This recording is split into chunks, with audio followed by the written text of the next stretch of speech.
Step 1, wake up early, gonna rise with the sun. Step 2, get some good, some food in you. Step 3, think real hard about what you wanna be. Step 4, everybody just do your thing. Wake up, today's gonna be a good day. Wake up, today's gonna be a good day. Wake up, today's gonna be a good day. Wake up, today's gonna be a good day. Wake up, today's gonna be a good day. Wake up, today's gonna be a good day. Wake up, today's gonna be a good day. Wake up, today's gonna be a good day. Welcome to another Fiction Friday book review. This week we're talking about Book 2 in the Harry Potter series, Harry Potter and the Chamber of Secrets. I'm not somebody who grew up with the Harry Potter series. I came into it, as you can tell, quite late and actually have just now started reading the books after the films have been done for, 10, 15 years, however long it's been. But my wife is a big fan of the series. She actually found them a lot younger than I did, obviously, and it's a favorite of hers. We've gone to Universal in Orlando in order to go to Wizarding World of Harry Potter, and knowing how much she loves this series and how much I just love books in general, I decided it's probably a good idea I finally dive into these books. So how about we do that together and see what I thought. Something that's kept me from reading these books for a long time is the fact that they were originally kind of geared towards children, young teens at best. And I am a couple years outside my young teens, so it never actually occurred to me to start reading these books having the idea that they were meant for kids. Now, I'd seen all the films. I mean, they were huge, so everybody was watching them. And I did enjoy them. I have the ones I like better than some of the others,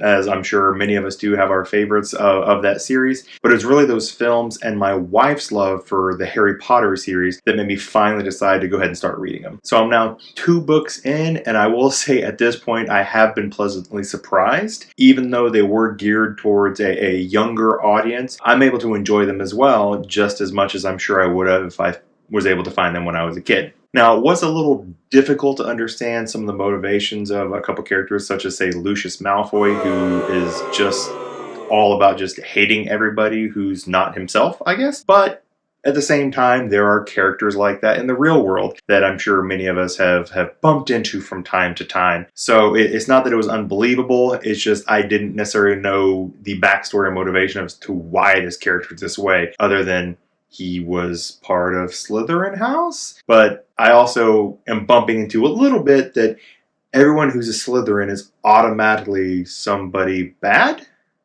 That would make sense why Harry Potter obviously didn't want to be put into that house in the first book.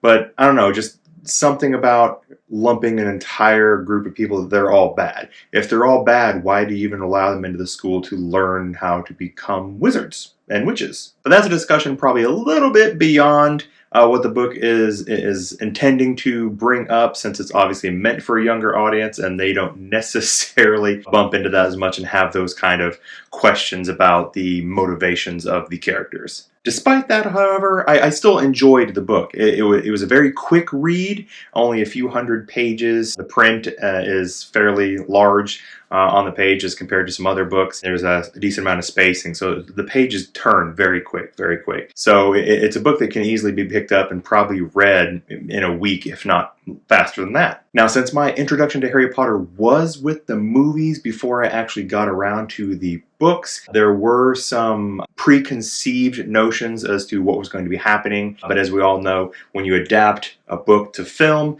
there's always quite often some changes that are made to where the story is not exactly the same, but has kind of the major beats. There were a few things that happened in the book that weren't in the film that I was happy to see, because it gave me some more depth into the story and the characters. One of those is when Harry and Ron end up in Flourish and Blotts to purchase their books. There's a book signing going on by Gilderoy Lockhart. Spoiler for anyone who hasn't read the book or seen the films, we do find out later that Gilderoy is somebody who's taking credit for other wizards, the feats they have performed, the villains or monsters that they have defeated, by using a charm to essentially erase their memory. And then he writes a book that becomes a best-selling book, taking those accomplishments and listing them as his own. And since he's removed the memory from the people who actually did it, There's no one to question him and say that, hey, that's not you, that was me. Now, while Harry's in that bookstore, Gilderoy Lockhart sees him and yanks him up close and starts having everyone take photos of them together because, as we find out, Gilderoy is very much into fame and the spotlight and look at me, look at me, look at me. And since Harry is the big name in the wizarding world, he is trying to latch his car up to Harry's by essentially getting Harry at his side at any chance possible. Now, that wasn't in the film. The book signing was, but we didn't actually see him grabbing and, latching onto Harry as much. So it did take away a bit in the film, but it's only noticeable because I've read the book. So I definitely liked seeing a little bit more of that because it helped understand the character even more as we go along. There's also the story of Argus Filch. He's touched on a lot more in the books than he is in the film so far anyway. Not